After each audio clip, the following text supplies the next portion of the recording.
Leftism has been the most dynamic religion in the world for the last 100 years. More so than Christianity, more than Islam, certainly more than Judaism, which is my religion. And if you don't know leftism, you don't know what people are learning.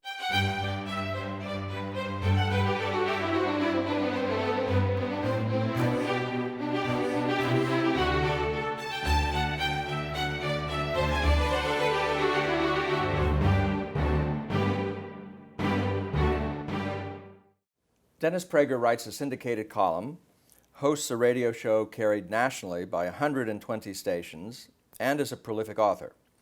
On his radio program, he devotes serious attention not only to current political contentions, but also to human nature, including the differences between men and women, and to the overarching problem of human nature, which is happiness.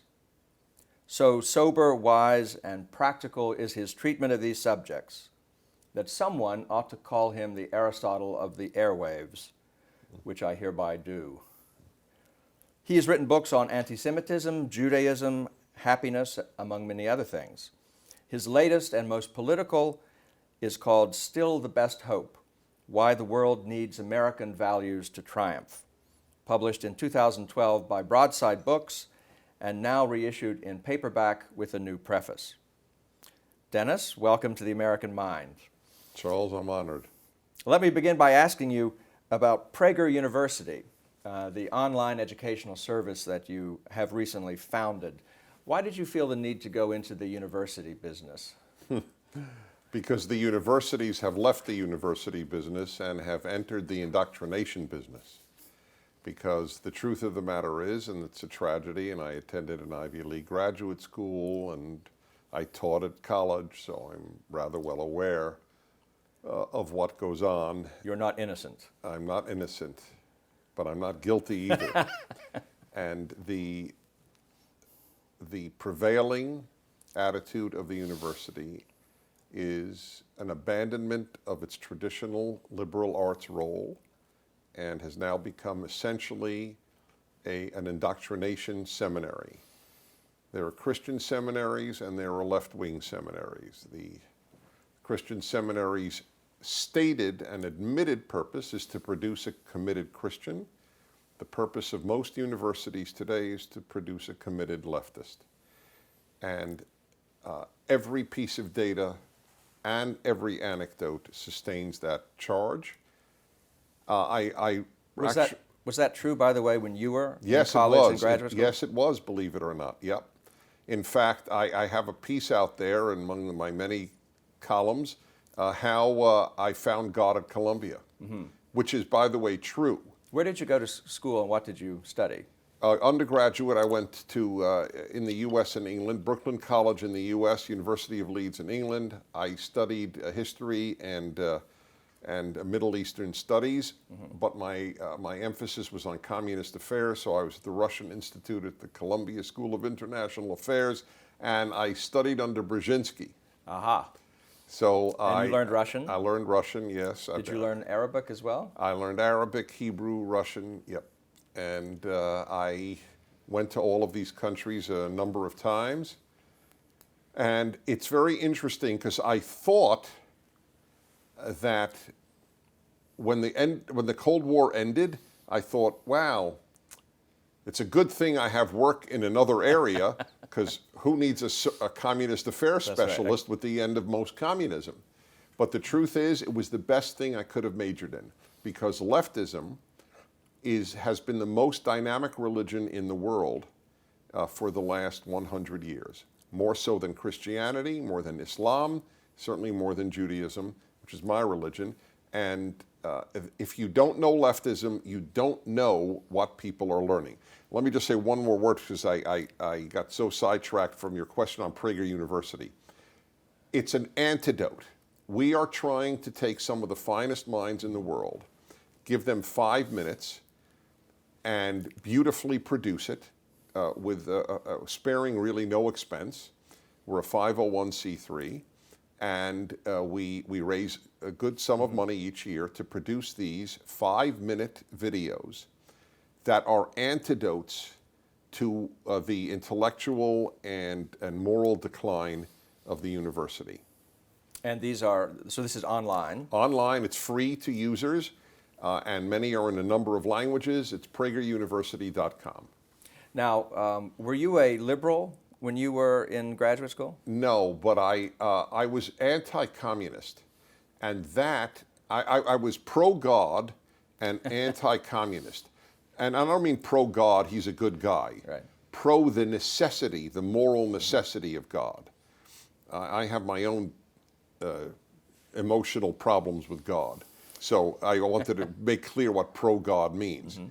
Without God, we're doomed. And I don't mean because we'll be punished. It's just, moral chaos will ensue.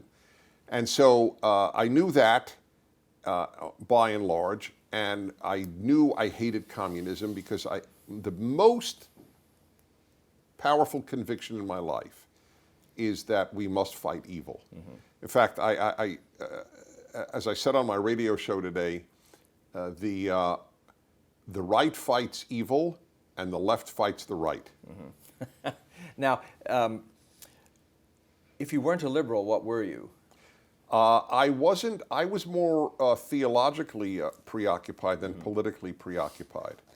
So I would say that I didn't realize, and this was the final straw which made me a Republican, because after all, if you're a Jewish intellectual in New York, you know, in your birth certificate, it says Democrat.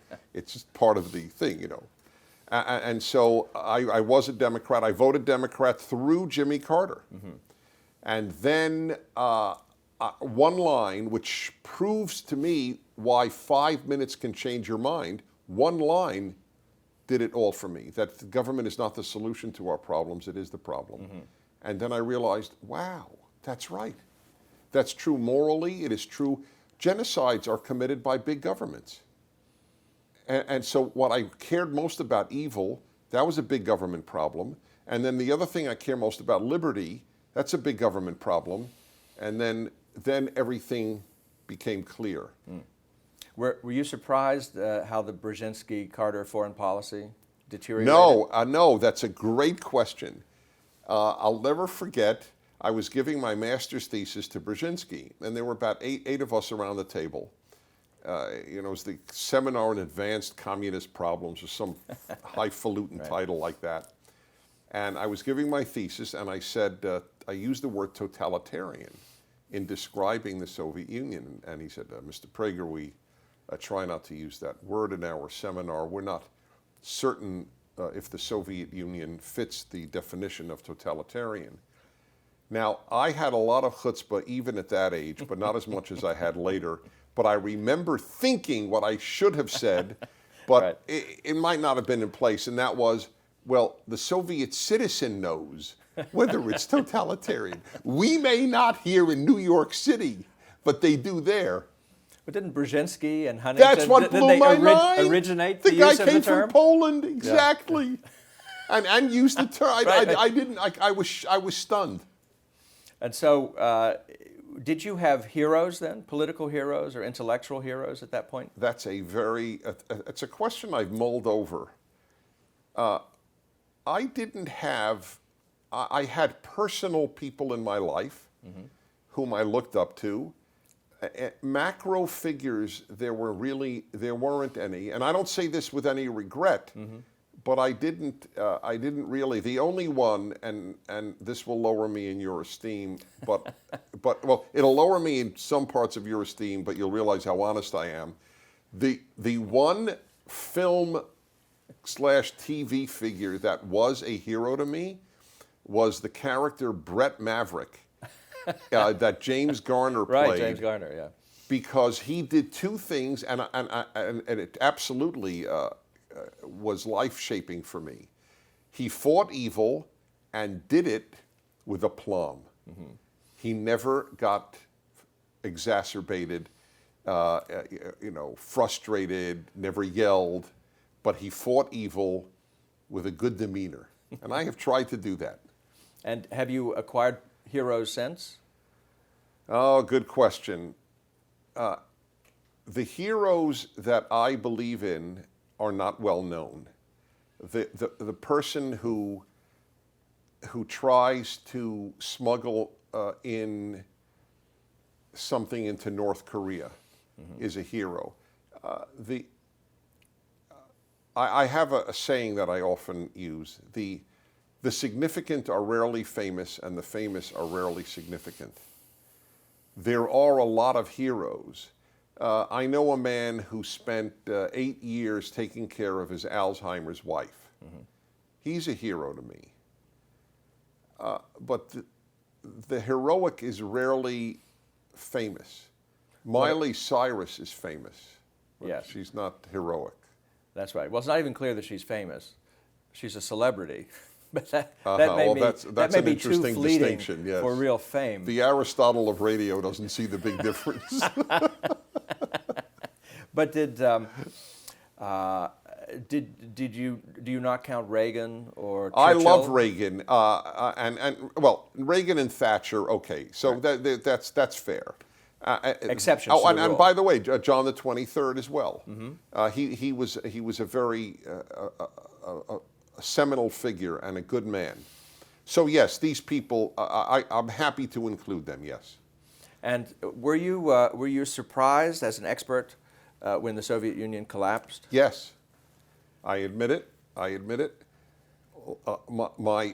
never forget my first published article, 1970, 21 years old, or 22, depends what month it was, and National Review published an article that I wrote upon returning from Poland. I went to East Europe a lot because this was my field.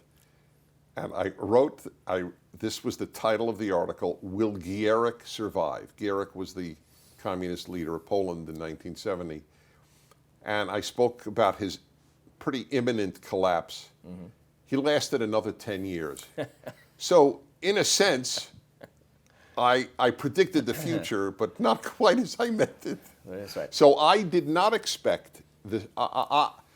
There was a very famous Soviet dissident work, I'm sure you're familiar with, Will the Soviet Union Survive Until 1984? Yes. And, you know, and he made that prediction. I thought, oh, give me a break. With that totalitarian structure, this is around my whole lifetime. So I was surprised. Part of the totalitarian model, after all, was its endurance. Yes. I mean, authoritarianism could come and go, but That's right. totalitarianism Well, was supposed to... authoritarianism does come and go. Yes, right. But it was supposed to endure. Well, the future is hard to predict. Well, yes. Well, except, what is it? You know Churchill's saying on this? That What? The future, though imminent, is obscure. That's a beautiful Which I think saying. actually says just about everything that can be Yes. said on the question. And the one they said about the Soviets, in the Soviet Union, the future is known, it's the past which is always changing. I love that Exactly. one. That's true in the American university, too. Ah, please, To come yes. back to our That's beginning why we point. started Prager University. Correct. Thank you.